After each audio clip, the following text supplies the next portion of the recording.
Brum brum.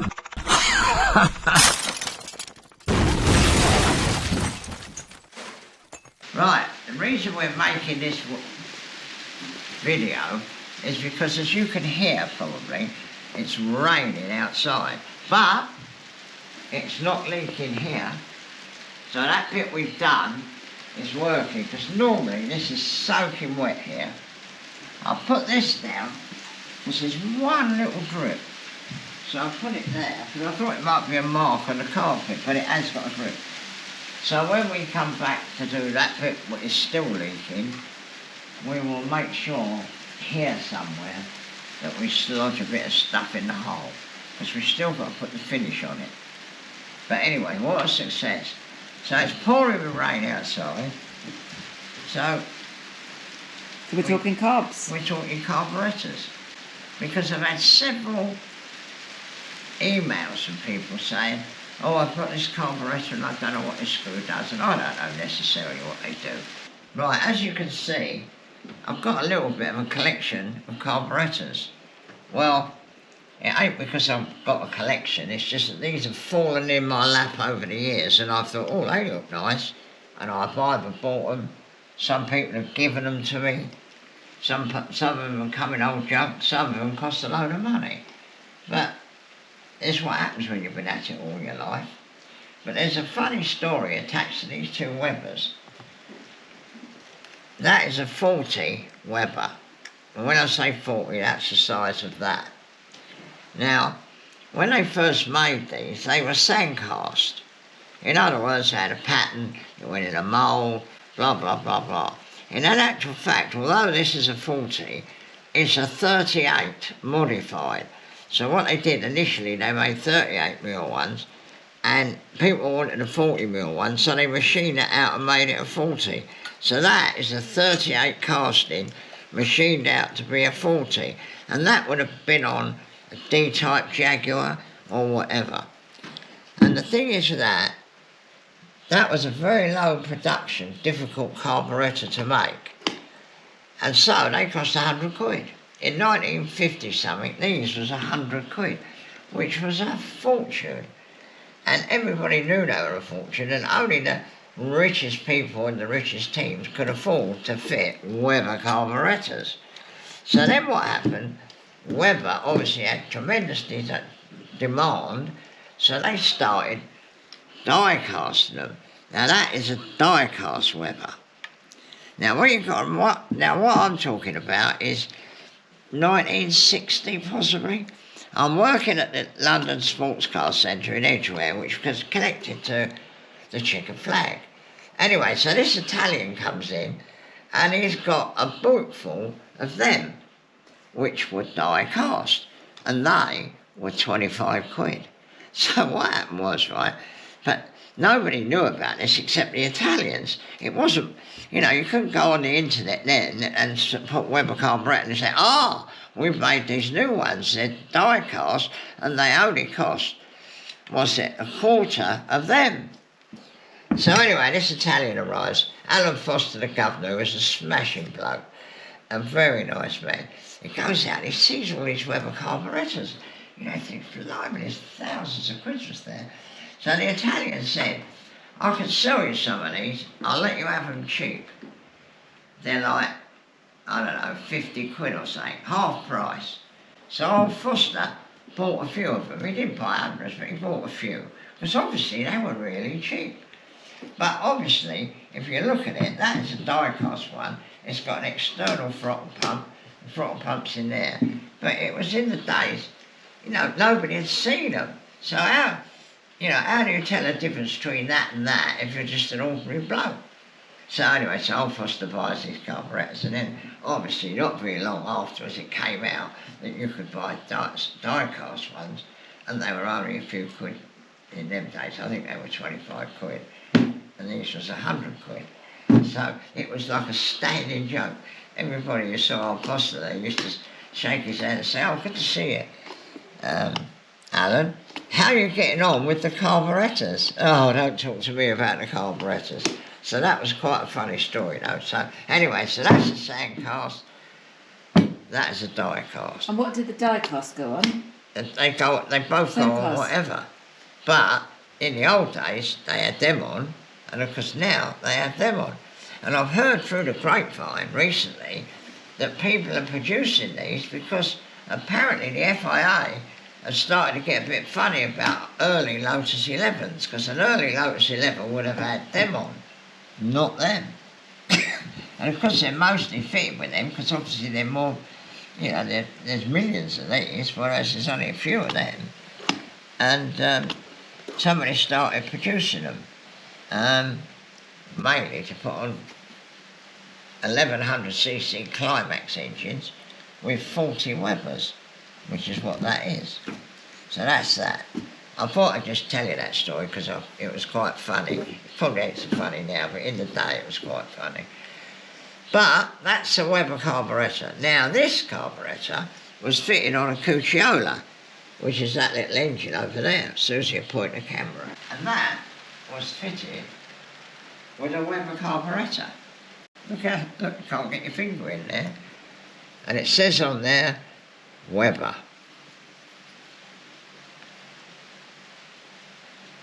So that's a Weber carburetor. So as you can see, Webers, they made a lot of different carbs. That's the carburetor off of the 308, which I'm going to talk about eventually. That's a Weber there. Yeah, now that's a Weber. Now that would have been made before the war. Big old carburetor. That probably would have been on a Maserati or something or other. But that's a Weber.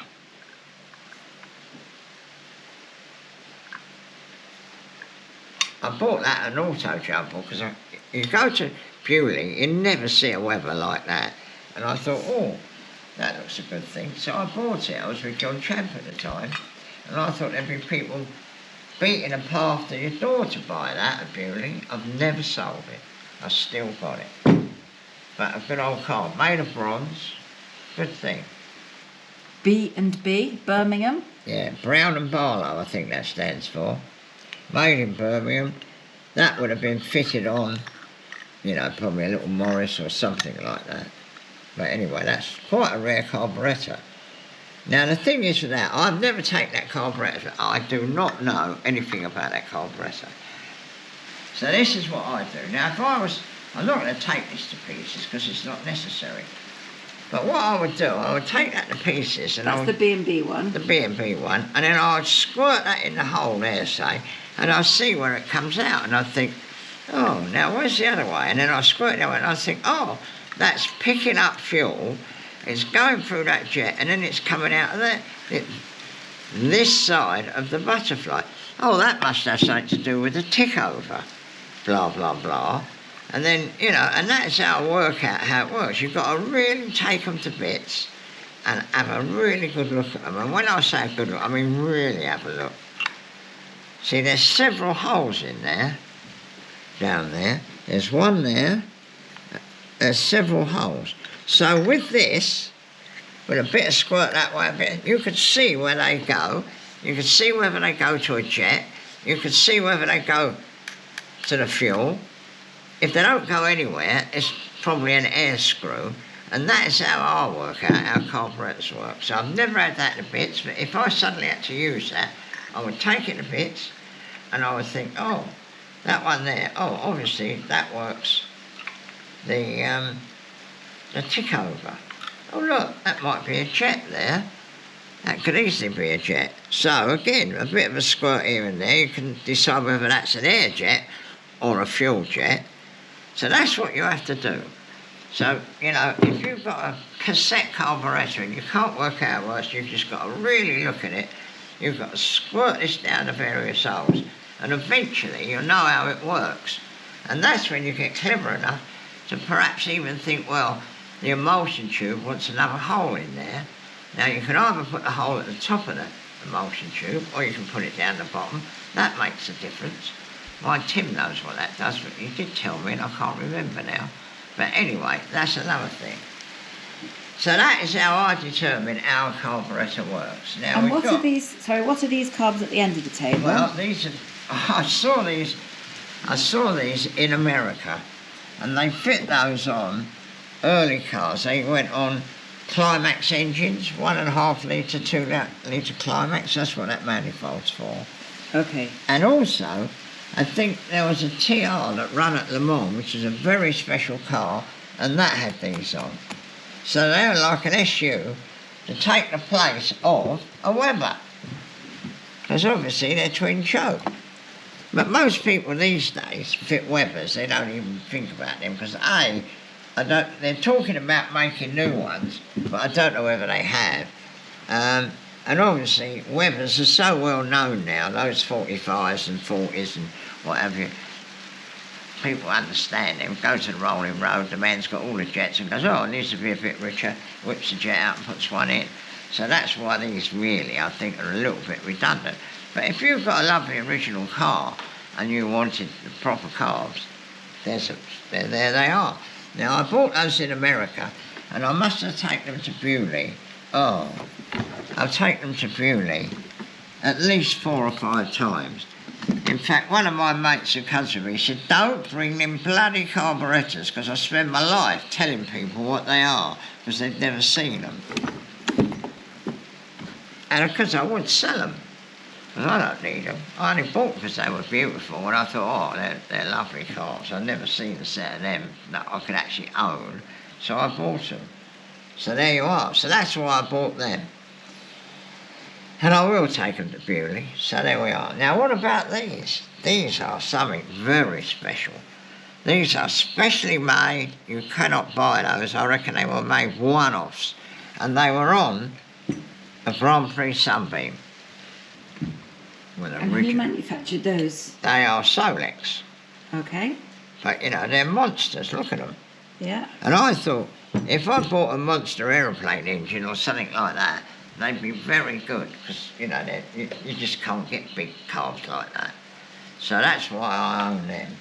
But I've never used them because, you know, 1914, they're normally an updraft. So you stuck those on the side of a, what do they call it, Holland Scott. They wouldn't look period. But I suppose if you was running a Holland Scott and calling it a vintage car, instead of making a pre-First World War special, you made like a 20s car with the Holland Scott. You could put them on, I would say. So that's why I got them, because I thought they were really good. And that we've done that one. That is just a twin choke. I think it's a Solex, but it don't actually say on it what it is. There's something there, hold on. Yeah. Zenith. Oh, Zenith. Well, there you are. So that's a twin choke Zenith. And that is the carburetor off the 308. So you can see the old Zenith were very close to copying it, really. I think that goes on a panhard. I think that goes on a panhard.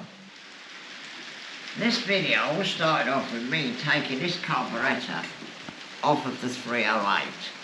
And I was going to show you on there how I see it, how a carburetor works. Well, I know how this works, and I know what all the screws do. So suddenly, I pick up this old carburetor, and they were very popular in the day. It was like a little firm that just made these carburetors, and it works by a funny old method, but they work. And my mate used one on his hot rod. He tried it on the hot rod, you know, like for the oval racing, and it was in his toolbox, and he just gave it to me, and I had it because, you know, I think it's an interesting carburetor. So on your Hall Scott airplane engine, you've now got the Miller carburetor. Yeah. Which was on the other engine I bought. So it was obviously fitted to a Holland Scott engine years and years ago. So at the moment, I haven't altered any of the jetting or anything. I've just put it on there, and it's pretty good. But I reckon it could be improved. And before that, you had Zenith? Yeah, two Zeniths that were made in Detroit. I used to call them Motown carburetors. And before that, one Zenith? Yeah, it had one Zenith. Then I bought another engine and that had a Zenith on it, and I thought, well, we don't leave that in the shed, we want to put it on the car. So I put it on the car, and it was all right, it was good, but I'm sure if you could spend enough time mucking about with them, you could have got it to run pretty good, but it never wanted to go slowly. It was all right going fast, and I wanted it to be able to drive it on the road or whatever. So that's why I fitted the other carburetor. And Tom, who drove the car, reckoned it was quicker. It's a Reece-Fish carburetor, which I know exactly what it was, and I know when I say know all about it, I remember it being a thing that people used to put on their cars and all and what have you. But I've never actually took it to bits, and I don't actually know how it works, right? So now, this is a perfect thing of me saying, well, how does that, well, what does that do then? That one there? Because the fuel goes in that one. So what's that one for? So, I get the thing, and I put it in there like that, and I'll give it a squirt. And it goes straight into the carburetor not on the vacuum side, because that's the vacuum side, it's on the front side. So, to be honest, whether you send that off to your distributor, and as you open the throttle, it gets more vacuum, or not, I don't know. So, again, you see, I'm studying it. I'm putting that in there. I've now opened the throttle. No, it definitely comes out on this side of the carburetor, whereas that side's fitted to the engine. So I don't know what that does. That's obviously, a vacuum of some description. So now we've got this little screw here, which is seized up. Oh no, it's not. I've got it off. So what does that do? There's holes everywhere in here. So now I'm going to put that in there and squirt it in that one there. And see where it comes out. It must be an air bleed or something. Yeah, that one just goes straight into there. Is there another hole?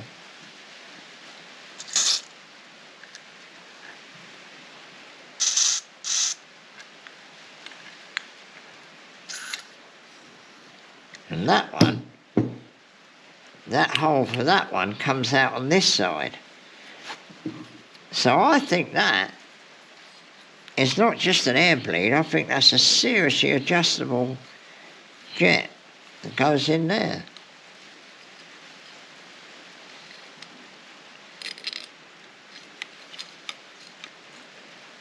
So you loosen that off and it opens a hole there. Then I look in there, look, it's got little tiny holes in the butterfly, and then you look. Can we just do that again? The little tiny holes in the butterfly. See that little tiny holes down there? Yeah. And then you turn it over, and there are big holes in that side. So I don't know what that's all about. I'm sure one of our followers, or all of our followers come to that will know exactly what that's all about. I can't see it myself. But anyway, I reckon, see that thing there, look? That starts off very shallow and it gets more and more and more deep till it gets to there. So when you open the throttle, I think there's a hole underneath there that joins up and goes into there, goes into that throttle body, I think, or the throttle spindle. And that makes it... Is there a tiny hole at the end there? No, you can't see it because it's underneath there. Because it's sucking the fuel from that thing up underneath there and then going that way. So as you open the throttle, it goes to this thicker thing just here. But I know that they were infinitely adjustable because people would buy them and put them on all sorts of cars. So you could adjust them a lot. That goes in there and that seals off everything, so that's a tight fit. And then I think you could adjust it there for the main jet even. But anyway, I think that is sufficient for you to get the gist of it. If you don't know how it works, Oh, and the other thing, what about this lot? You can undo those 3 screws, and then you can twist this round, and you could make it updraft, side draft, or downdraft by moving them. So these were built to be versatile carburetors? Yeah, very versatile. Built in the UK, or? Oh, yeah, yeah. I think the original one, I think Fisheries took it over, but I seem to remember there was a thing called Wall Phillips. I think he was the first bloke who did this. I don't know. No, I'm really talking about something that I've just got vague memories of. That a Wall Phillips carburetor was like this, and then Fisheries took it over, or whether they made it. I don't know exactly, but nevertheless, I think you get the gist. You've got to take it to bits, and you've got to look at the carburetor really carefully and use that. Oh, there's a hole here. I wonder what that does. Well, you squirt it in there and see where it comes out, and then it'll give you a good idea what it does. There's another hole in the carburetor underneath. You can see it's a very, like low production, because they're all just old sand castings then. But then it's got a hole just there that goes straight into there. Goes straight into there. So that would be leaking air like mad.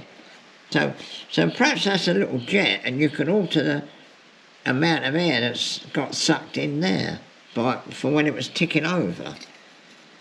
So that's another angle. And would that be fitted on a car with like multiple of them, or just one? Well, I don't know. I mean, I know my mate put this on his hot rod, and he said it was good. But it obviously wasn't that good, because I think he finished up with weapons in Because he gave it you. yeah. He's had it for years. It's Brian, my mate. Okay. Yeah, so there we are. So what I've done on that, and showed you what I'll do there, I was going to do on that. So that was a waste of time taking that off. And I'll tell you what, that was the hardest thing I've ever done. Taking it off the car? Yeah. When it's on the car, like that, you can get to that bolt, you can get to that bolt, and you can get to that bolt. But just here, literally just here, is a thing from the water. And you can't get a spanner, so I had to get underneath. And I managed to get just a little bit of a turn. And then I got the screwdriver down there and flicked the nut off. Yeah. So how I'm going to get it back, I'll probably have to take the engine out in the end to get the carburetor back. But at least I'll have a good look at it all. So is this a die-cast one? Yes. Modern carburetors are, well, See, I mean, that is an SU carburetor, and that's got as that goes up, the vacuum pulls it up, and it opens, there's a needle in there, and it gets richer and richer. Very similar, in a way, to the Shebler, but the Shebler's cleverer, because... We got some footage of that on the car yesterday. You alter that, but you alter that when it's ticking over. And then as that goes up, you're relying on the shape of the needle, like that. And there's a million different needles. So, you've obviously got to measure it and think, oh, it's a little bit weak there, we'll get this needle, because there's measurements, Whereas the Shebler doesn't have any of that. It's just got that worm drive thing that raises and lowers the jet, that bit there. And you put your finger on it and go like that, and it winds it up and down. And yesterday it proved it, didn't it? Because the carburetor the plugs were black, and I wound it right down and they were white. And then we got to the end of the road and I wound it up a little bit. By the time we got back here, they were just a nice sort of browny colour. A little bit richer. Yeah. It was white before. And then it was black the time before. And then it was black, and now it's sort of, that's pretty good. Pretty good, yeah. It's very much like the fuel injection, when you see on a what do they call it, Volkswagen or what, they have a thing like that. See, but what happens is, as that goes down like that, obviously the faster you go, the air rushing in there pulls that down like that, and then what it does, inside here, it's got an arm about that long, and as it does it, it opens the jet this way round. So it closes the jet when it's like that, but then as it opens, as that goes down, it comes along here, the fulcrum sort of thing, and lifts the jet to make it rich. And this here is like a throttle pump. As you lift as you lift the throttle like that, it gets a little bit of extra fuel. But it isn't a throttle pump, but it's very similar. And that's a Schebler carburetor. It's a Schebler, and people, you know, I mean, when me and John Champ was in America, I'm telling you, his 44, which was like this, it was fabulous on petrol. I couldn't believe how good it was, you know. We were driving across the desert and everything, and it was absolutely fantastic. I'm a lover of them. And that one, that little short wheelbase car that Timothy races, has got one of them on, because the FIA wouldn't let him put 2 carburetors on. Schebler carburetor is a blooming good carburetor. That's another. I think, did we do that one? Oh, that's an Amal.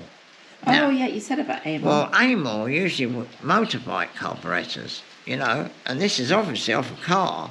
I've never seen one of them. That's the first one I've seen. See again, look, that's got a little screw there. What does that do? What does that do? What does that do? What does that do? You get your thing out, squirt it in and go, oh yeah, look, that's there. So that must be when it's ticking over, because it's this side, blah, blah, blah. And then you get an idea of what, you know, what's going on. And then you think, what? What would that have been on? Motorbike? No, that was on a car, I would say. But I've never seen an aim like that. Yeah. I've never seen one. But the thing is, years ago I went on a rally with the Brigade Owners Club, and there was a very nice man in a Type 40 who I got to know, and his wife was Mr. Amal's daughter. Oh wow. But because they ain't in business now, but that's made of bronze. That weighs a ton. Bronze? Well, bronze or brass or whatever. But see, look at that silly little thing there, look. Right, now that goes in a tube all the way down to there. Now what's that doing?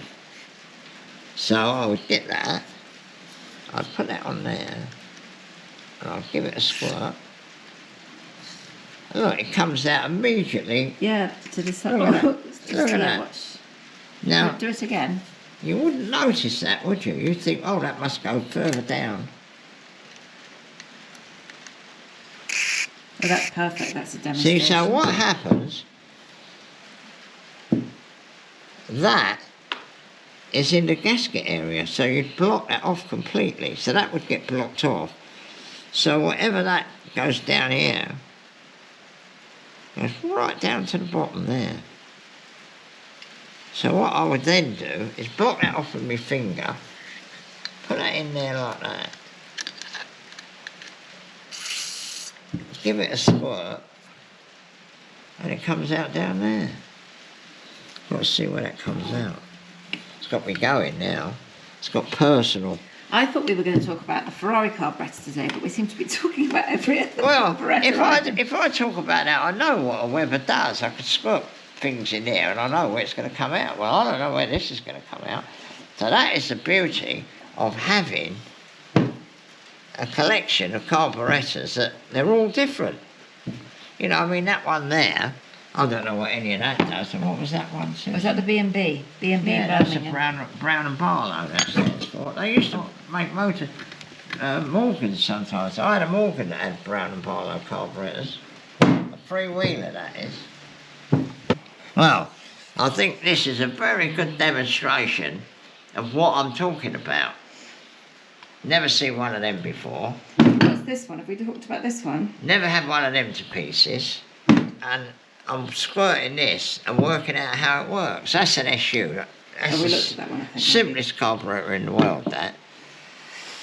And of course that's a Weber. You know, we've done all of them. And then there's a set of carbs here off of a 250.